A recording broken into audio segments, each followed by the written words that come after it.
루카복음 21장 가난한 과부의 헌금. 예수님께서 눈을 들어 헌금함에 예물을 넣는 부자들을 보고 계셨다. 그러다가 어떤 빈곤한 과부가 렙돈 2닙을 거기에 넣는 것을 보시고 이르셨다. 내가 참으로 너희에게 말한다. 저 가난한 과부가 다른 모든 사람보다 더 많이 넣었다. 저들은 모두 풍족한 데에서 얼마씩을 예물로 넣었지만 저 과부는 궁핍한 가운데 가지고 있는 생활비를 다 넣었기 때문이다. 성전의 파괴를 예고하시다. 몇몇 사람이 성전을 두고 그것이 아름다운 돌과 자원예물로 꾸며졌다고 이야기하자 예수님께서 이르셨다. 너희가 보고 있는 이것들이 돌 하나도 다른 돌 위에 남아있지 않고 다 허물어질 때가 올 것이다. 재난의 시작. 그들이 예수님께 물었다. 스승님, 그러면 그런 일이 언제 일어나겠습니까? 또 그 일이 벌어지려고 할 때 어떤 표징이 나타나겠습니까? 예수님께서 이르셨다.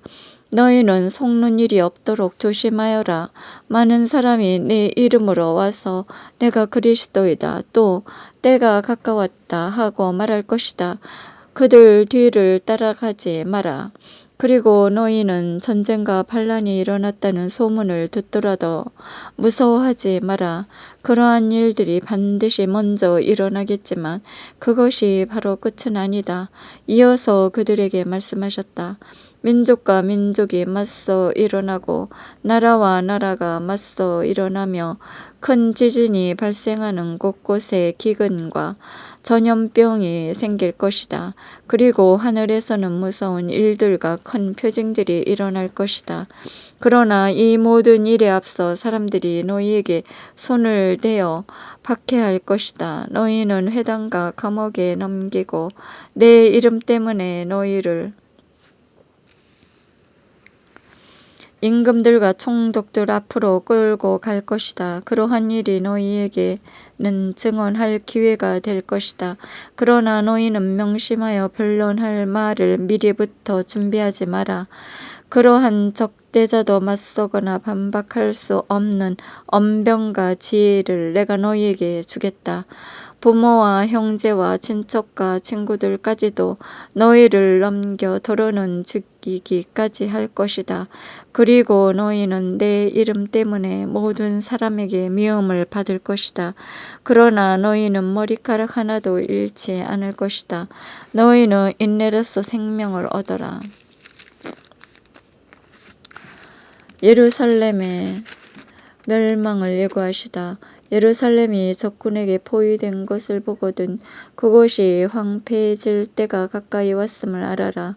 그때에 유다에 있는 이들은 산으로 달아나고 예루살렘에 있는 이들은 거기에서 빠져나가라. 시골에 있는 이들은 예루살렘으로 들어가지 마라. 그때가 바로 성경에 기록된 모든 말씀이 이루어지는 징별의 날이기 때문이다. 불행하여라. 그 무렵에 임신한 여자와 젖먹이가 딸린 여자들. 이 땅에 큰 재난이 이 백성에게 진노가 닥칠 것이기 때문이다. 사람들은 칼날에 쓰러지고 포로가 되어 모든 민족에게 끌려갈 것이다. 그리고 예루살렘은 다른 민족들의 시대가 다 찰 때까지 그들에게 짓밟힐 것이다. 사람의 아들이 오시는 날, 그리고 해와 달과 별들에는 표징이 나타나고 땅에는 바다와 거센 파도 소리에 자지러진 민족들이 공포에 휩싸일 것이다. 사람들은 세상에 닥쳐오는 것들에 대한 두려운 예감으로 까무러칠 것이다. 하늘의 세력이 흔들릴 것이기 때문이다. 그때 사람의 아들이 권능과 큰 영광을 떨치며 구름을 타고 오는 것을 사람들이 볼 것이다. 이러한 일들이 일어나기 시작하거든 허리를 펴고 머리를 들어라. 너희의 속량이 가까웠기 때문이다. 무화과 나무의 교훈. 예수님께서 이어서 그들에게 비유 하나를 말씀하셨다. 무화과 나무와 다른 모든 나무를 보아라. 잎이 돋자마자 너희는 그것을 보고 여름이 이미 가까운 줄로 저절로 알게 된다. 이와 같이 너희도 이러한 일들이 일어나는 것을 보거든 하느님의 나라가 가까이 온 줄로 알아라.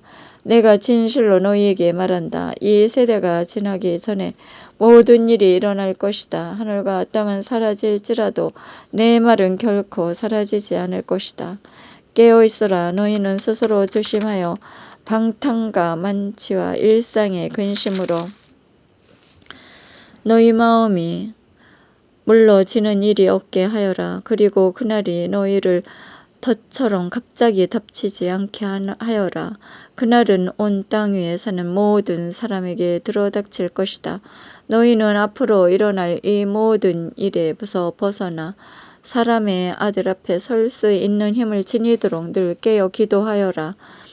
예수님께서 낮에는 성전에서 가르치시고 밤에는 올리브 산이라고 불리는 곳으로 나가 묵건하셨다.